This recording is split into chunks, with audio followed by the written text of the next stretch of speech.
Hello, this is Bella Kim from the Berkeley Political Review, and here we have Dr. Elkind, the Director of the Climate Program at UC Berkeley Law.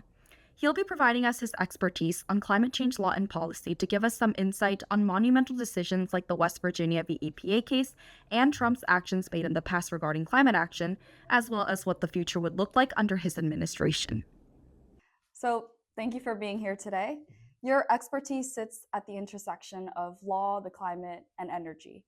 So, to start, could you briefly introduce your work and why it's so important in today's political world where environmental policy is rapidly changing?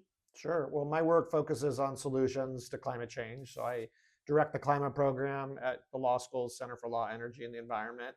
And we work very closely with California in particular because we're looking for solutions that governments are willing to implement, want to implement, and maybe want to take the lead on globally. So that's why we enjoy working with California, because there's a lot of political support in the state here for taking aggressive action on climate. And so our role is really to just develop a menu of policy solutions that are achievable, practical, feasible, but that also can push the envelope and potentially inspire other jurisdictions. So that's really what we kind of see our role as doing, is kind of creating those solutions for not just California, but the world to adopt. That's awesome. I saw on your website that you have a lot of publications. Do you want to tell us a little bit about them? Sure, that's a big part of what we do, is release research reports, because when we have those law and policy recommendations, we want to put them someplace where it's easy to access, and policy reports are a good way to do that. They also help explain the issue. So for example, if you're a legislative assistant working with a legislator in California or another state or another country even, or the federal government, and you want to advance an issue that you're just learning about now, we want to have a sort of one-stop shop where you can go to this report, learn about, maybe it's carbon capture, for example. How do we use engineered methods of capturing carbon from the air and burying it underground? We'll give you an introduction to what the technologies are, what some of the basic existing policy landscape looks like. And if you want to advance solutions on it, here's a menu of options that we've researched either through kind of sitting at a desk and doing desk research or working with people in the field. We do a lot of outreach. So we have reports on all sorts of topics in terms of climate solutions. A lot of our work focuses on decarbonizing the transportation sector, so things like electric vehicles, but also sustainable aviation fuel, and everything all the way up to electric vehicle batteries and the supply chain around that. We also have a lot of reports on electricity grid, how we can decarbonize the grid, energy efficiency, how to get natural gas appliances out of buildings. We have a whole sort of research team on methane and how to reduce methane emissions, which is a very potent greenhouse gas. And then we have a whole kind of international component to our work too. We run a few networks of leaders from all across the world in industry and government, nonprofits. So it's a wide range of work that we do at our research center at the law school. That's great. In your career, was there a pivotal moment that shaped your interest and decision to pursue what you do? Well, I always wanted to work on policy, although I actually started in the music business after college. So pivoted to law school because I quickly realized music was not something that I really wanted to devote my life to, even though I love music and still do play, but I didn't want to make a career out of it. Yeah. So I went to law school because I wanted to work on policy. And I think probably a couple of key moments for me. One is that I went into law school not wanting to practice law, which kind of sounded unusual to a lot of people, but I recognize that having a law degree gives you the expertise and credibility to develop policy. And that's really what I wanted to do, not necessarily represent clients. So because I made that decision, that opened me up to a lot of opportunities, including the ability or the opportunity to start a nonprofit when I was in law school, working with a professor of mine that is a Native American nonprofit and works primarily with the Hopi tribe in Arizona to resolve their disputes kind of outside of their court system and in a mediated context, which is kind of closer to their traditional historic way of resolving disputes. And because I was working on that nonprofit, it left me open for some other opportunities that came my way, including the opportunity to teach environmental law, first at UCLA Law School, and then I got hired to come up here kind of because I was at UCLA Law. So that was really important. Secondly, just learning about climate change. It was really when I was in law school that the movie Inconvenient Truth came out. One of my mentors, now my colleague actually, who worked at then worked at the Attorney General's office, came to the law school where I was at and talked about climate change and climate science and policy needs. So those were pretty eye-opening events for me at a pivotal time when I was in law school and looking for some issues where I wanted to make a difference on. Wow. Thank you for sharing. So let's get into the meat of this. In your view, what do you believe should be the most urgent focus in climate action? Well, there's a strong argument for tackling methane emissions first. That's a short-term solution, but a very impactful one. And the argument for methane is that it's a powerful greenhouse gas that has severe impacts in terms of worsening our climate, but it's also short-lived. So if we can make a big dent in reducing methane, we'll buy ourselves some extra decades before climate change gets much worse. And the other thing about methane is that it's a product. So if it's leaking, that means there's some business that's probably losing money on it. And if you capture it, you avoid it going up into the atmosphere, and you could potentially use it as a usable product to power different things. It's basically a fuel. So there's an argument for that being the most urgent. Beyond that, I would say the climate story in some ways is very positive because the technology exists, and it's actually cheaper than the fossil fuel alternative in many cases. So, for example, solar panels and batteries combined are cheaper than building a new natural gas powered electricity power plant. Or getting an electric vehicle in many contexts is cheaper, especially it's cheaper when you look at how much you save on fuel, because you don't need to buy gasoline anymore. You can power with electricity, which is a lot cheaper than gasoline, and you save on maintenance costs. And the upfront costs of the vehicles are coming way down. Now there's a lot of used, very inexpensive options for people. So you're saving people money. And I believe, my personal preference, and a lot of people agree with me, I think it's better technology than internal combustion engines. So those are two major climate technologies of clean electricity and electric powered transportation that are cheaper right now. So the urgent task is really just deployment. Can we just get this stuff adopted and deployed as quickly and as widespread as possible? And so there's an urgent need for that. What is the deployment looking like right now? Has it been working? It depends on which country you're looking at. California is doing a pretty good job with a lot of these technologies. So just as an example, we're almost to 30% of new car sales are electric vehicles, zero emission vehicles. So that's pretty impressive. We're leading in the United States in that department, because the national average is about 9 or 10% right now of new vehicles sold are electric, and we're a big part of that 9 or 10%. So that's pretty good, and we're trying to get more charging stations out there because that's a barrier for a lot of people to adopt the vehicles. On renewable energy, we're doing pretty well. Some of the numbers I've seen, we're up to maybe 60 or 70% of the electric grid powered by renewable sources. It's even higher than that when you look at hydro, which is a zero carbon resource. We still have some fossil gas on the system, but that's really starting to get decommissioned as solar panels and batteries are really taking hold. So we're doing pretty well, but we also need to triple our build rate of renewables just in California to achieve our long-term goals. And we need to get up to 100% electric vehicles. That means a lot of charging stations. It means a lot of new grid infrastructure to support and power those charging stations. So the story in California, is kind of moderate success, but we need to amp it up, no pun intended. In the United States as a whole, we need to be doing a lot more, especially now that data centers are creating a huge demand on the electricity grid. So we need even more electricity than we anticipated. Globally, it's also kind of a mixed bag. I mean, there are some countries like Pakistan that are going like gangbusters on renewable deployment. India is doing incredibly well on renewable energy deployment. And then there are certain countries that are doing really well on electric vehicles. Norway, for example. Norway is basically already at 100% of new car sales are electric. I was just there this summer, and that translates to about 45% of the cars on the road are electric there. I mean, it's to the point where you can't go to a gas station in Norway, almost, I'm exaggerating a little bit, without seeing a bank of chargers in addition to the fuel pumps. So that's a bit of a postcard from the future. China is also doing incredible work. They have incredible adoption rates of electric vehicles, and they're building out high capacity transmission lines and opening up all sorts of renewable energy zones in the country. So there's bright spots around the world for sure, but on the whole, everybody needs to be moving a lot quicker. Well, considering our current political climate, how plausible is the change that we need in the future? Well, the federal government right now is slowing down deployment, and that's their aim. They're just trying to prolong fossil fuel profits as long as they can. And they're putting up a lot of headwinds to renewable energy deployment. So first of all, they just gutted most of the tax credits for renewable energy. So that's going to make a lot of projects no longer pencil out that would have. I mean, we're still deploying a lot of renewables, but the pace is slowed because of what they did on tax credits.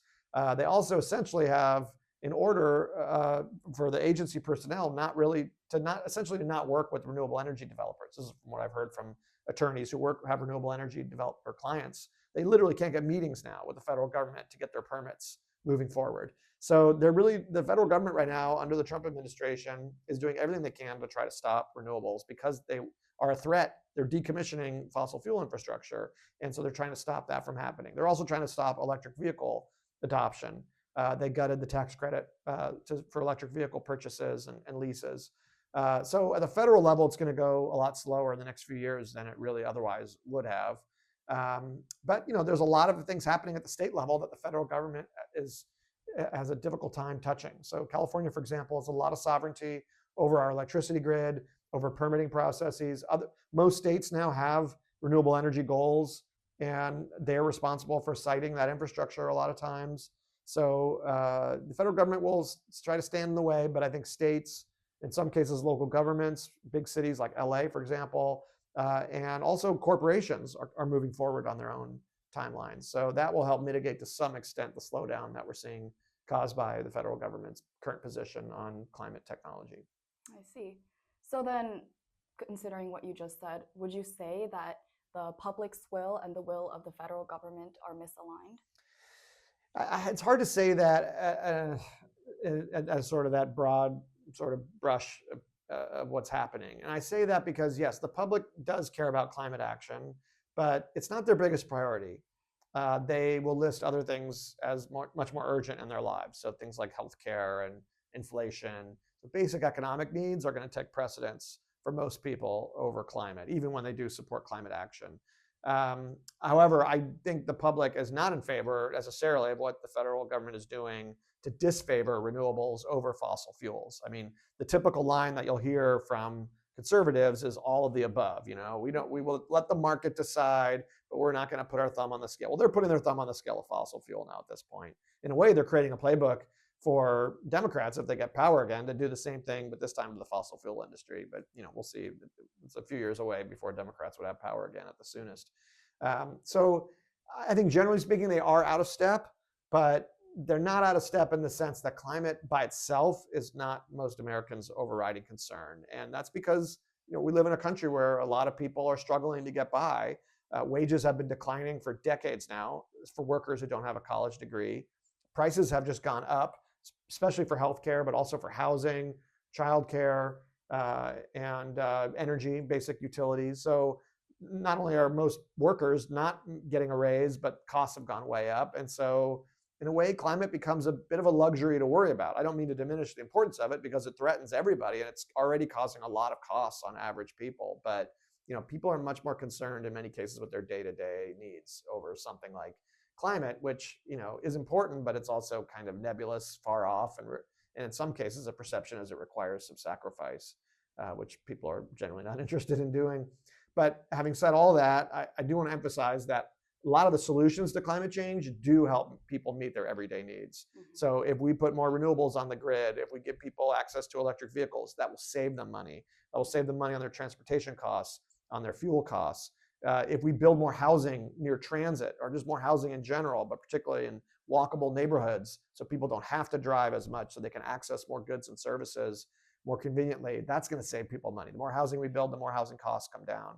So, and of course, if we clean up our air, that also reduces health costs that people have to pay. I mean, we know the air pollution that comes out of tailpipes and factories and everything else, that causes premature deaths, causes a lot of health issues. So solving climate absolutely can help people meet their daily needs and save lives in the process. Right. So then, considering the resistance coming from our current government and certain political factions, what do you see as the key forces that prevent meaningful progress on climate change policy specifically? I think the biggest issue is that you have incumbent industries in the United States that are losing market share because of clean technology. And it's really hard to disrupt existing industries. And it's even harder to get politicians to come on board with that. Now, California was able to be a leader because, for example, we don't have an auto industry exactly based in California. Now we have Tesla and Rivian and some electric car companies. But prior to setting a mandate on automakers to produce zero-emission vehicles, the auto industry in America is based in Michigan. So it's easy for California to put a mandate on an industry that's not based in our state. Mm-hmm. And the United States as a whole is now essentially a petro state. We export more fossil fuel than we consume domestically. That's somewhat of a new dynamic, which means we're making a lot of money in a fossil fuel world. And so it becomes really hard to get politicians to go against those industries, because it's not just the CEOs, executive classes, and all those donors, and that's a huge factor, no doubt, but it also means a lot of jobs. And those jobs in the fossil fuel industry are often union jobs. They pay pretty well. And for people without a high school degree, they pay really well. And so it's hard to disrupt those industries. And they have been very effective at lobbying to keep their profits rolling in. I think that's probably the biggest obstacle at this point in the United States. But public perception is another obstacle. And I would call it a misperception. There's still a misperception that it's going to cost us more money to reduce emissions when renewables are cheaper now than fossil fuels, when electric vehicles are cheaper to operate and drive, and in some cases buy outright compared to an internal combustion engine vehicle. Well, we both know that the Trump administration rolled back many environmental protections. So based on your expertise, what were the specific impacts of those changes on climate policy and how we move forward? They've been really monumental, much more impactful than Trump's first term. And that's because Trump's first term was not successful at using Congress to overturn climate policies. They try to do everything through the agency the regulatory process that the agencies go through. And that takes years, always. That's just the way it works in the United States. Changing a regulation requires a whole process of public engagement, comments, notice and comment, they call it. Then there's judicial scrutiny at almost every step. And so they weren't able to really do what they wanted to do in 4 years. It really takes 2 terms just because it's so ossified, our regulatory system. This time, though, they had a congressional strategy, which was very effective. So they got Congress to repeal all those tax credits for clean technology, well, almost all of them for clean technology. That was devastating for projects to pencil out and deploy. And then secondly, they used an obscure law called the Congressional Review Act to essentially nuke California's policies, overturn California's mandates on the auto industry and truck makers to produce zero-emission vehicles. Now, there's a lawsuit. There's a good argument that Congress acted beyond their authority under the statute to do so, but it's got to get litigated. In the meantime, those laws are not in effect, that California had those regulations. So those 2 steps were very devastating. But beyond that, they've also taken a wrecking ball to government like we've never seen before. I mean, the DOGE process, got a lot of headlines, but they have laid off, reassigned, disbanded all sorts of expertise, particularly scientific expertise, environmental enforcement expertise. Just as an example, the environmental division of the Justice Department. I mean, I worked there in law school. I was one of my summer jobs. I mean, really seasoned attorneys, knowledgeable. They reassigned them, to just non-environmental cases and basically forced them out of the Justice Department. So we've lost a lot of expertise in government, and that's not going to come back overnight. That institutional memory, unfortunately, is gone and going to be hard to recapture if we ever get an administration back in power that actually does care about environmental protections. So then, even if the Trump administration ends and we get a switch in our political sphere, would you say there's still long-term consequences that we're grappling with today? For sure, absolutely. I mean, reconstituting government will be a major challenge, and that can't happen overnight. Also, how do you lure people back into government with the idea that this may not be a long-term career for you? In 4 years, we could get another radical administration that's going to make your life a living hell and basically force you out. Similarly, how are you going to attract businesses to invest in the United States again?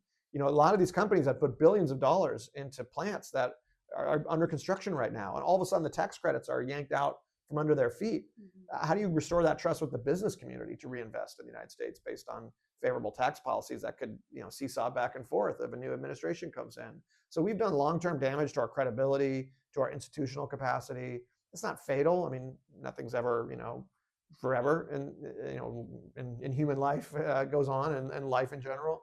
But there's no question we've set ourselves back very badly. We've also ceded the field to China, which was very smart, very strategic, and over the last 15, 20 years, really kind of gobbled up the supply chain for renewables, for electric vehicle batteries in general, a global supply chain. And they've gone up and bought mines in many of the mineral producing countries. They've got the refining infrastructure.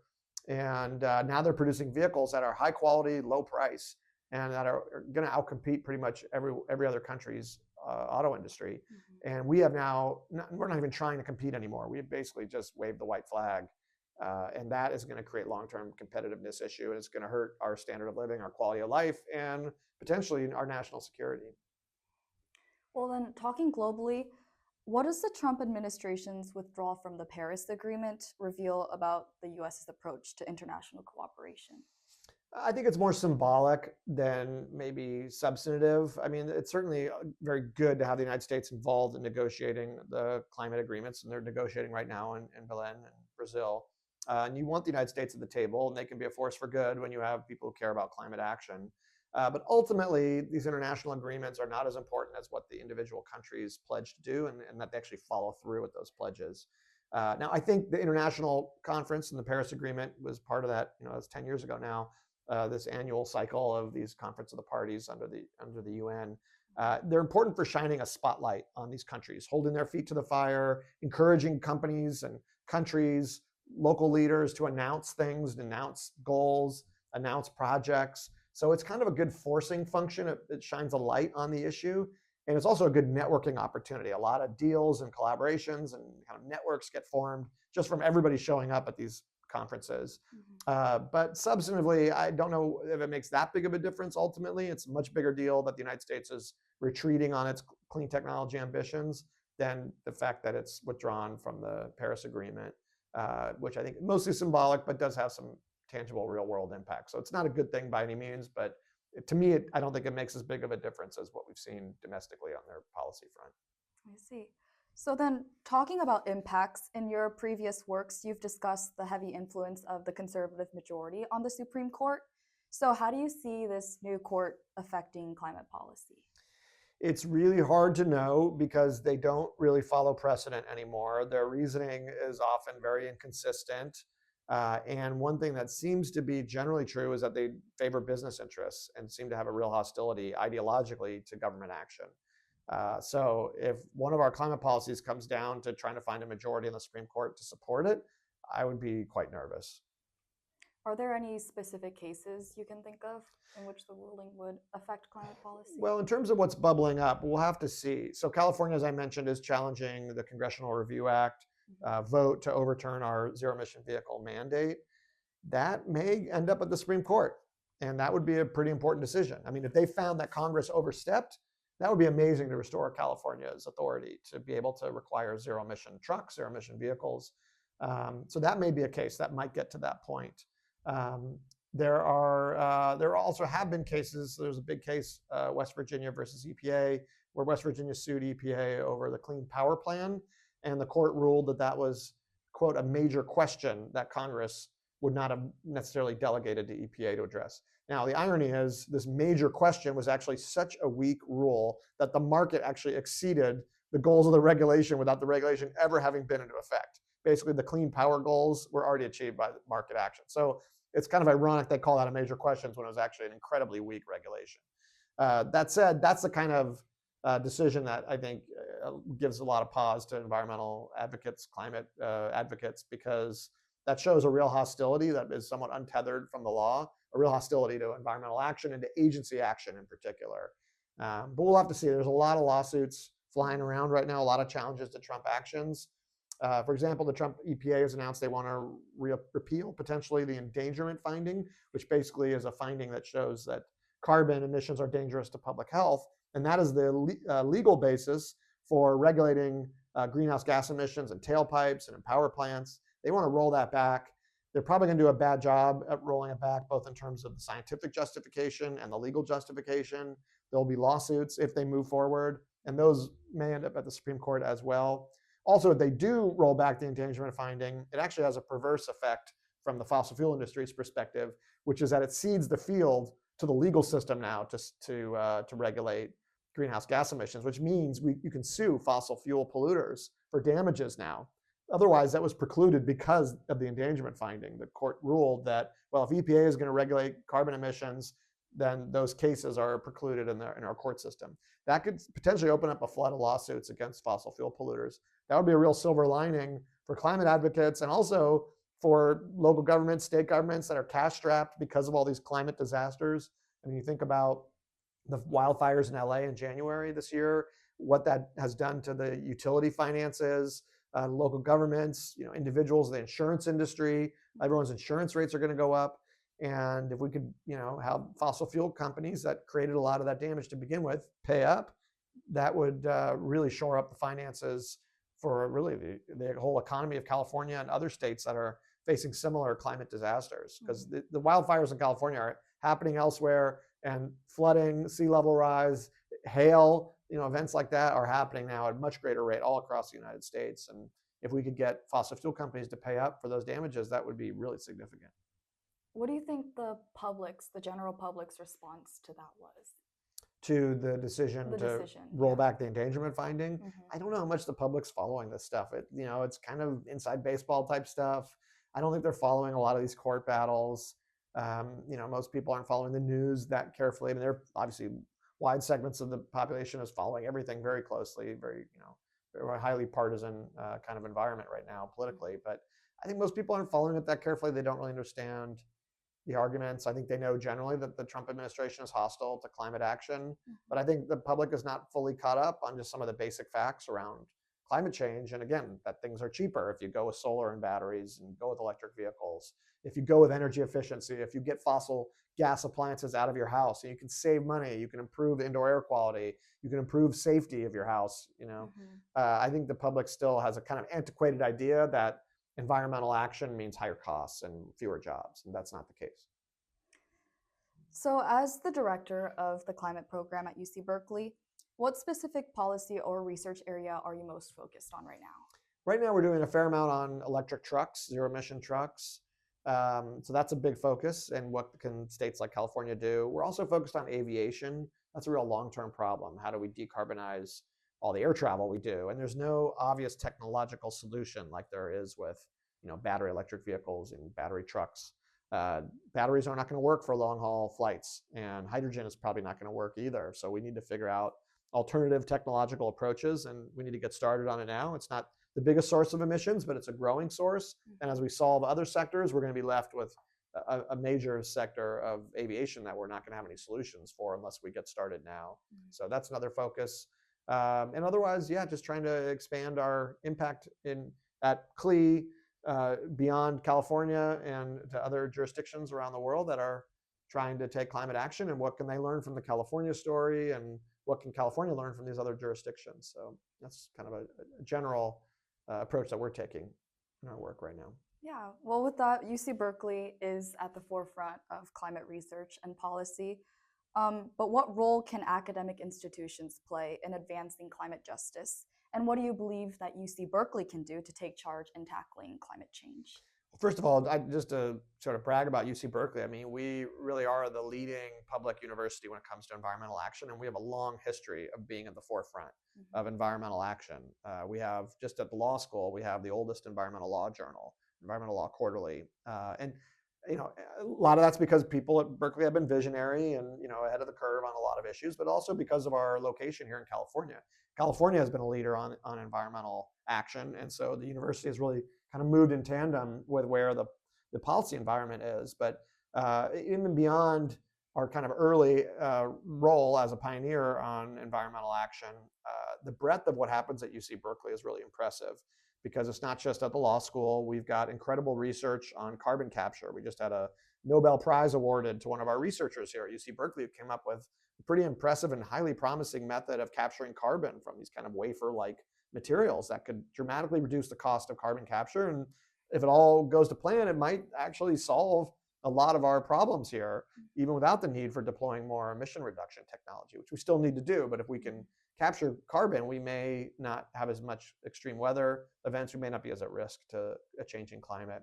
And then we have a lot of research on the energy system, electricity grid, on building energy efficiency, on the social and labor dynamics of climate change. So almost any aspect of climate change, there's some corner of the university here that's doing work on it, and probably a leader in the field in many cases. So Berkeley plays a very important role. And it's not just Berkeley. I mean, there's great work happening all over, but we do have it's a really powerful story for Berkeley to tell.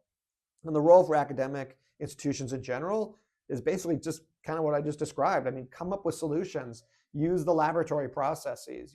Since we're not a company, we can take risks. We can research things that companies, won't have the risk appetite to take on, and we can come up with those breakthroughs. And then we can figure out, what are the policies we need to deploy those breakthroughs in the real world. So that kind of laboratory research and sort of engineering type research is really important. The policy research is really important. And I think the other thing that we can do at the university is really help fill that gap.